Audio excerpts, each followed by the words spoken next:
Pernah merasa ada yang kurang, meski punya segalanya? Banyak orang Kristen, bahkan mungkin Anda merasa begitu. Kita diajari bahwa kemiskinan adalah kebajikan, kekayaan adalah dosa, dan sukses hanya untuk segelintir orang beruntung.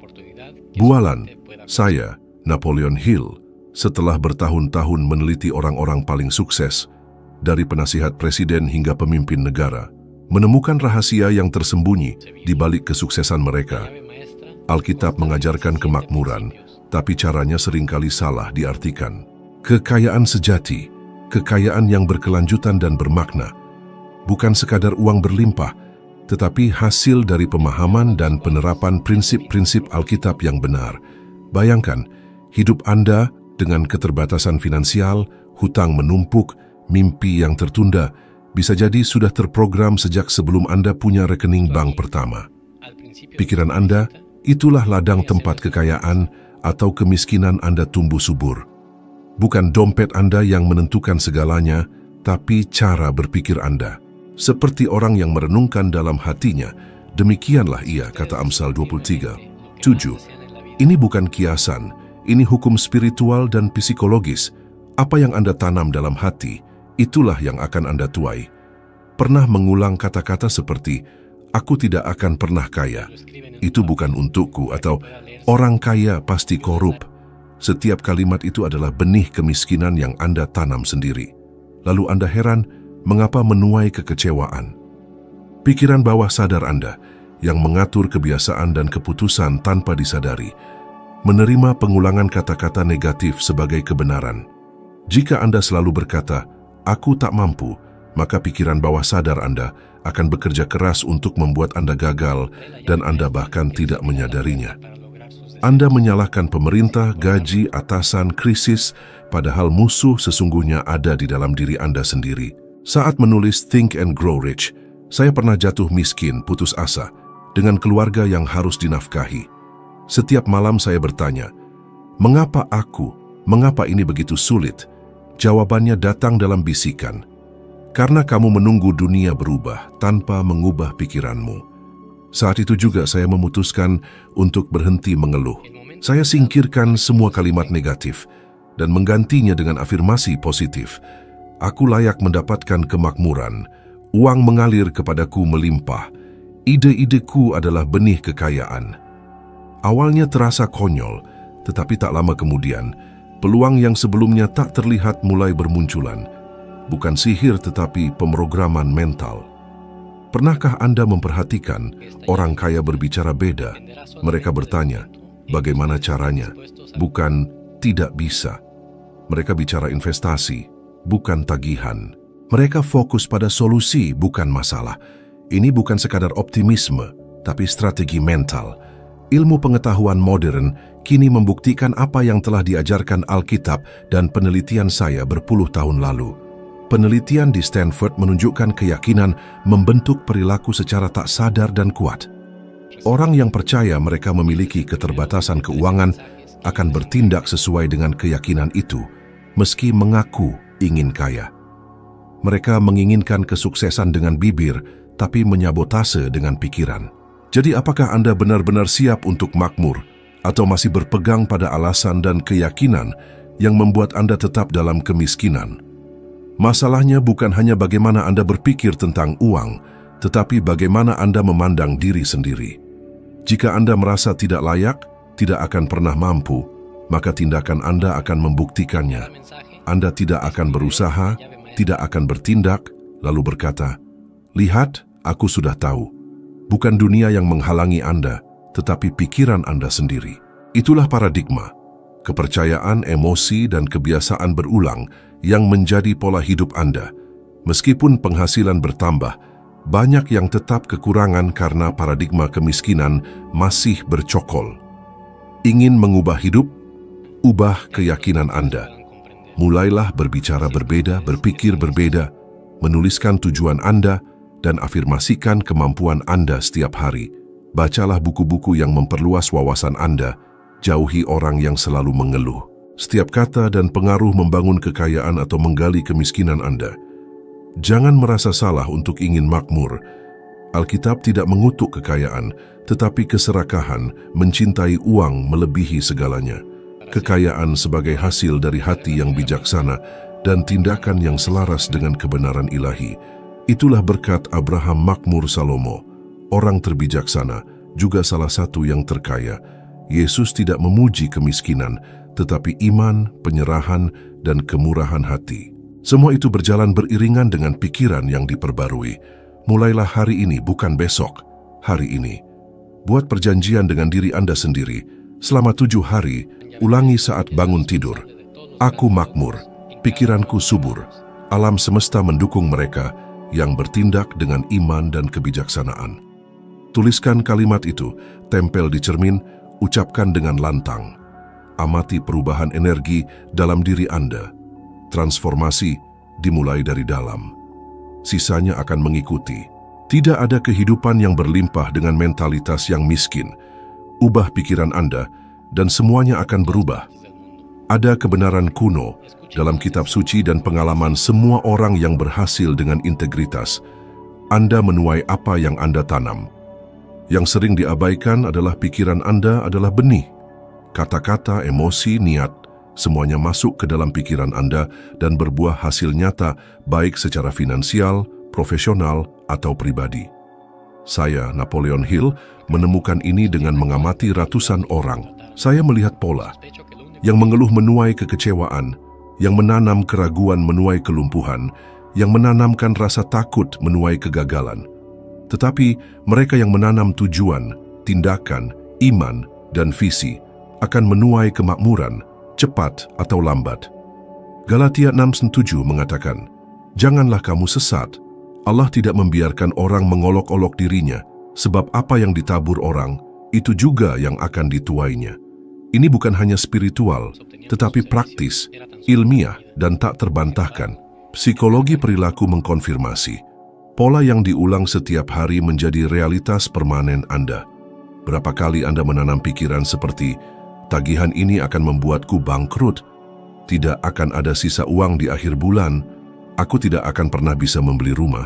Berapa kali Anda memberi makan pikiran Anda dengan rasa takut, keputusasaan, dan belas kasihan diri, mengharapkan untuk menuai keamanan, kebebasan, dan kelimpahan? Itulah inkonsistensi terbesar. Mereka menanam keterbatasan dan ingin menuai kebebasan. Mereka menabur keputusasaan dan memimpikan kedamaian.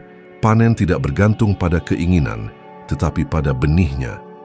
Anda boleh bermimpi besar, tetapi jika Anda menanam rasa takut, Anda akan menuai kekalahan.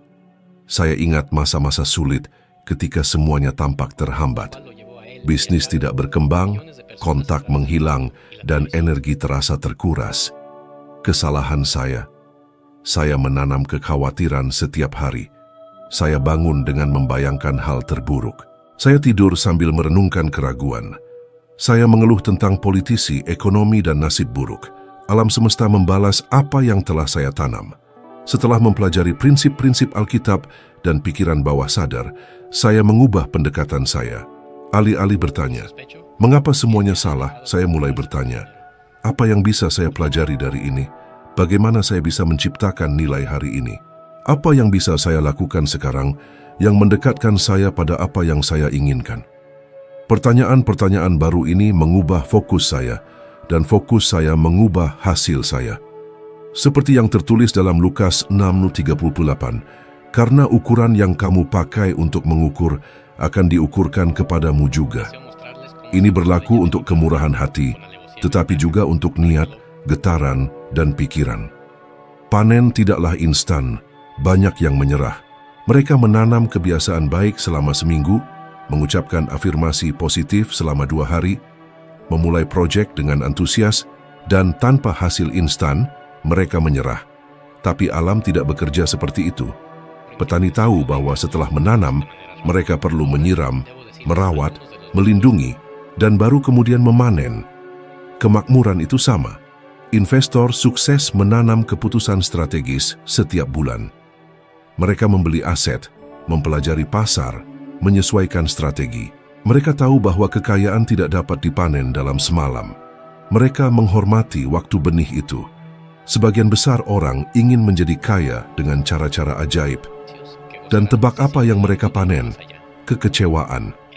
Begitulah halnya di bidang kehidupan apapun. Ingin membuka bisnis, tanamlah pelayanan, dedikasi. Ingin dipromosikan, tanamlah keunggulan. Ingin hubungan yang sukses, tanamlah pendengaran, pengorbanan, dan rasa hormat. Tidak ada gunanya menanam hanya satu hari dan menuntut buah keesokan harinya. Satu poin penting dari para jutawan yang saya wawancarai, disiplin. Mereka tidak bertindak hanya ketika mereka mau. Mereka bertindak karena mereka tahu bahwa konsistensi menjamin panen. Amsal 10:4 mengatakan, tangan yang malas membuat miskin, tetapi tangan yang rajin membuat kaya. Disiplin bukanlah kekakuan, tetapi kejelasan tujuan. Ini adalah mengingat setiap hari masa depan yang ingin Anda bangun dan melakukan hal-hal kecil hari ini yang akan menjadi besar besok. Mungkin Anda merasa tidak punya waktu, energi, bahwa sekarang bukan waktunya. Tapi saya bertanya, jika Anda terus menanam apa yang Anda tanam hari ini, di mana Anda akan berada dalam 5 tahun? Pertanyaan ini mungkin menyakitkan, tetapi membebaskan. Ini membawa tanggung jawab, dan dengan tanggung jawab, datanglah kekuatan. Saya ingin menawarkan latihan sederhana. Ambil buku catatan dan tulislah 3 benih yang Anda tanam dalam beberapa hari terakhir. Bisa jadi kebiasaan, pikiran, atau ucapan yang sering diulang. Di sampingnya tulislah panen yang cenderung dihasilkan oleh kebiasaan itu. Kemudian, gantilah salah satu benih tersebut dengan sesuatu yang positif dan kuat. Jika Anda menanam kalimat "aku tidak punya uang", gantilah dengan "bagaimana aku bisa menciptakan lebih banyak nilai hari ini". Terlihat sepele, tetapi mengubah segalanya. Ketika Anda menanam niat baik, ide-ide kaya, dan sikap yang konsisten, alam semesta mendukung Anda. Orang-orang muncul, pintu terbuka, ide-ide muncul. Bukan sihir, tetapi karena Anda keluar dari frekuensi kekurangan dan masuk ke dalam getaran kemakmuran. Rahasianya tidak pernah menunggu kehidupan membaik untuk berubah. Rahasianya selalu berubah terlebih dahulu. Dalam pikiran, tindakan, kata-kata, dan kehidupan akan merespons. Kehidupan akan mengembalikan apa yang Anda tanam. Apa benih yang Anda tanam setiap hari tanpa disadari? Apakah Anda siap untuk mengubah benih itu? Panen akan selalu datang. Apa yang akan Anda tuai dalam beberapa bulan mendatang bergantung pada keputusan yang Anda ambil hari ini. Mungkin tampak paradoks, tetapi salah satu rahasia terbesar untuk menjadi kaya dengan tujuan, dengan konsistensi, adalah belajar untuk memberi. Ya, memberi. Pikiran yang dikondisikan oleh kekurangan akan berteriak, tapi aku tidak punya apa-apa untuk diberikan. Dan itulah sebabnya mereka tetap tidak menerima apapun. Mereka beroperasi dalam logika rasa takut, penahanan, dan kelangsungan hidup. Tetapi mereka yang memahami kekuatan kemurahan hati, tidak peduli berapa banyak yang mereka miliki, sudah mulai menanam benih kemakmuran. Saya, Napoleon Hill, mempelajari ini dengan mempelajari para jutawan besar dan menjalaninya dalam praktik. Kemurahan hati bukanlah keisengan spiritual, tetapi prinsip perkalian. Ini adalah kode kelimpahan yang diungkapkan Alkitab dalam Lukas 6:38. Berilah, maka akan diberikan kepadamu ukuran yang baik, yang dipadatkan, yang digoncang, dan yang tumpah ke pangkuanmu. Sedikit orang memahami kekuatan ayat ini. Ini bukan hanya tentang sumbangan keuangan, tetapi mengajarkan dinamika kehidupan. Mereka yang menciptakan nilai menarik nilai. Saya ingat masa-masa sulit. Saya tidak punya uang untuk membayar sewa. Keputusasaan menghancurkan saya. Seorang pemuda yang saya kenal dengan sumber daya yang lebih sedikit meminta bantuan saya. Dia tidak butuh uang, dia butuh bimbingan. Pada saat itu, meskipun tidak punya apa-apa, saya memberikan apa yang saya miliki. Waktu, pendengaran, kebijaksanaan. Dia pergi dengan perasaan baru, dan sesuatu dalam diri saya juga diperbarui. Pada minggu itu, saya menerima tawaran pekerjaan yang tak terduga. Rasanya seperti alam semesta berkata, "Kamu mengerti, sekarang kamu siap untuk menerima." Setelah mewawancarai begitu banyak orang yang sangat sukses, Saya menyadari bahwa mereka semua memiliki kebiasaan untuk berkontribusi sebelum mengharapkan imbalan. Mereka menawarkan pengetahuan, menciptakan solusi, menciptakan lapangan kerja, membimbing kaum muda, membiayai ide-ide, bukan karena amal, tetapi karena kebijaksanaan. Mereka tahu bahwa apa yang mereka bagikan akan kembali berlipat ganda. Elon Musk, salah satu orang terkaya saat ini, membuka hak paten untuk mobil listrik Tesla. Dia memberikan ide-idenya kepada dunia. Mengapa? Karena dia tahu bahwa semakin dunia bergerak menuju elektrifikasi, semakin perusahaan akan tumbuh. Dan itulah yang terjadi. Kemurahan hati tidak membuatnya miskin tetapi memperluas kerajaannya. Perhatikan sebaliknya, berapa banyak orang yang Anda kenal yang takut kehilangan sedikit yang mereka miliki, yang menghitung uang receh, menghindari untuk membantu, menyimpan apa yang tidak mereka butuhkan dan tetap tidak pernah makmur. Masalahnya bukan pada sedikit yang mereka miliki, tetapi pada frekuensi getaran mereka, frekuensi rasa takut. Dan di mana ada rasa takut, tidak ada ruang untuk pertumbuhan. Kemurahan hati adalah sebuah perubahan pola pikir. Ini berkomunikasi kepada alam semesta dan kepada pikiran bawah sadar Anda, bahwa Anda percaya pada kelimpahan, bahwa Anda percaya akan selalu ada lebih banyak, bahwa Anda tidak perlu menahan untuk bertahan hidup, tetapi dapat berbagi untuk berkembang. Kemurahan hati bukanlah hanya uang. Ini adalah berbagi wawasan, merekomendasikan buku, mendengarkan teman, membantu seseorang mengatur keuangan, mengajarkan apa yang Anda ketahui, tersenyum di hari yang suram. Semua itu adalah energi yang bergerak. Dan ketika Anda memasukkan energi ini ke dalam sirkulasi, itu akan kembali dengan cara yang tidak pernah bisa Anda bayangkan. Ingat pepatah, siapa yang banyak memberi, banyak menerima. Itu benar. Energi yang Anda berikan, material atau imaterial, akan kembali. Dan itu tidak hanya kembali dalam bentuk yang sama. Terkadang Anda memberikan waktu dan menerima ide. Anda menawarkan pengetahuan dan menerima kesempatan. Anda memberi nasihat dan menemukan mitra bisnis. Saya telah melihat ini terjadi berkali-kali, sehingga mustahil untuk menyebutnya kebetulan. Kemurahan hati hanya mengaktifkan frekuensi ini ketika itu tulus. Jika Anda memberi dengan mengharapkan menerima kembali segera, perasaan yang memandu tindakan itu masih merupakan kekurangan. Tetapi ketika Anda memberi karena itu adalah bagian dari diri Anda, imbalannya akan datang dengan kuat. Para pengusaha dan investor besar selalu terhubung, bertukar strategi, berpartisipasi dalam acara, dan menciptakan kelompok pendukung.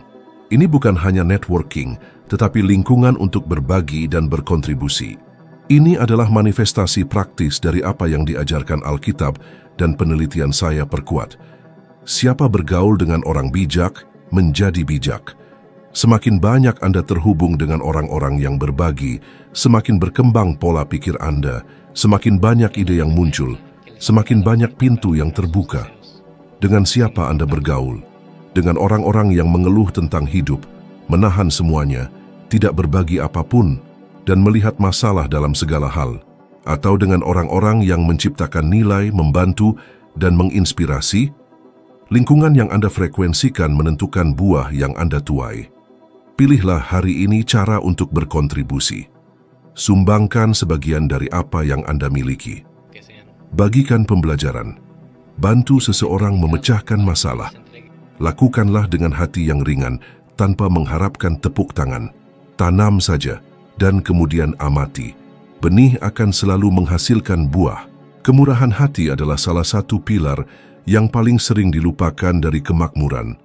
Tetapi mereka yang menemukannya kembali hidup dengan penuh. Karena mereka mengerti bahwa kekayaan bukanlah apa yang Anda simpan, tetapi apa yang Anda alirkan. Dan ketika Anda mengalir, Anda makmur.